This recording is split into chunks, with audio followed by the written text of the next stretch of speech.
Chris Webber was a cultural icon before he ever stepped foot on an NBA court. What's his career disappointment? Did he choke in the playoffs?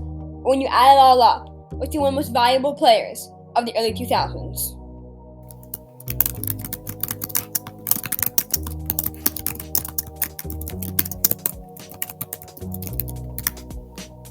Now, the first part of Webber's scoring game was his mid-range shooting, where Webber was very effective. Webber's shooting allowed him to be a solid pick-and-pop threat from the mid-range area, and he was mainly a catch-and-shoot guy, and this added a lot of off-ball value and let him scale next to other more ball-dominant creators. He also had a nice face-up jumper from the mid-range, catching it, turning into a triple threat position, and firing it over defenders, as he does right here.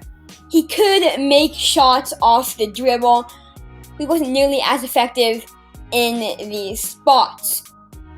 Webber could then use pump fakes to get defenders in the air and drive to the rim, and he was very agile for a big man. It could beat other bigs off the dribble due to his good handle, which is especially good for a big. Now, Webber's release did limit his range. As you see, he kind of fades away and brings the ball super far back. This hurt his efficiency since he couldn't stretch it out to three-point line, and mid-range aren't a very efficient shot. But he was a very effective shooter from mid-range, effective from 16 to 3-point ranges. From that range, 2001 to 2003, he shot 42.5% while taking 37% of his shots from that range.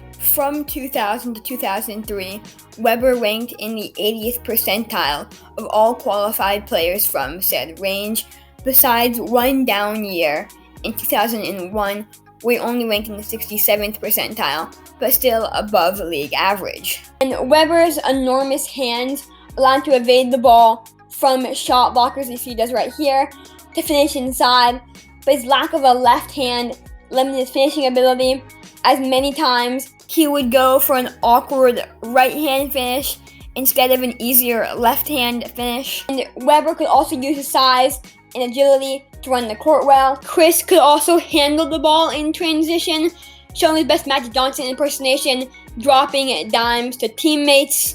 The final part of Webber's scoring arsenal was his post game.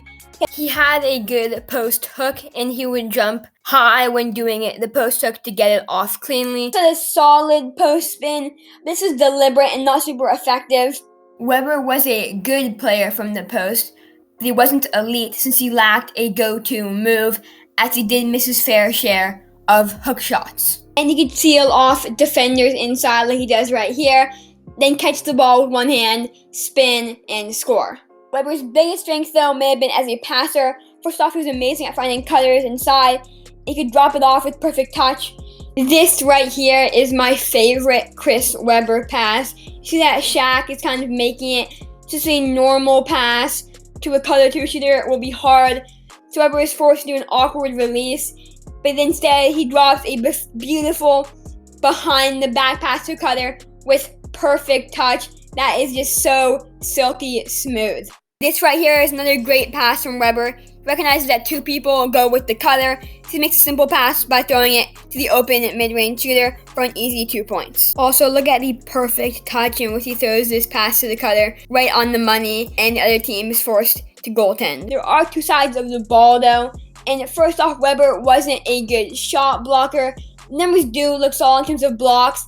As from 2001 to 2003, the years that I looked at, he averaged 1.5 blocks per game, but he was only 40th in the league in block percentage, the percentage of 2-point field goals a player blocks while they're on the court. And to put that into perspective, the player that ranked 40th in 2020 was Justin Holiday, a 6'6" shooting guard. Webber lacked great quickness off the floor or explosiveness to block a lot of shots, and he couldn't get any quote-unquote save blocks, like blocks from behinds, chase downs, recovering. And he was very inconsistent going straight up, and sometimes he would just kind of flail his arms down, pick up a foul, and sometimes he would kind of ticky-tack fouls, let the and ones, offering little resistance, and they're especially useless against an impossible force like Shaquille O'Neal. Weber's biggest strength defensively, though, was probably his ability to help on drives, take a job of rotating over and stepping out to fully stop the penetration when his teammates got beat off the dribble. And he did a good job of not just contesting the shot, but fully stepping out to not even allow the offensive player to get a layup opportunity. And Weber did a great job of contesting jump shots and making them very difficult with a 7'4" wingspan, as his great contests led to awkward releases and ultimately missed shots. Here, the Kings send two people at Stockton out of a pick and roll, and Malone has a wide open pass to the rim as the roll man. Weber does have a good 1 or 2 seconds to rotate over and disrupt the play. Kind of stands there sort of watching it unfold. By the time he gets over there, Malone's already at the front of the rim. So he picks up the foul, and in general, he wasn't great at rotating over from the weak side when his teammates doubled the opponent. His rebounding numbers do look good, but he was very inconsistent boxing his opponents out and securing rebounds. Here, Weber just sort of watches the ball go up and bounce off the rim, and he doesn't bother to put a body on his man, Dirk Nowitzki, who gets it and is eventually able to get the and one.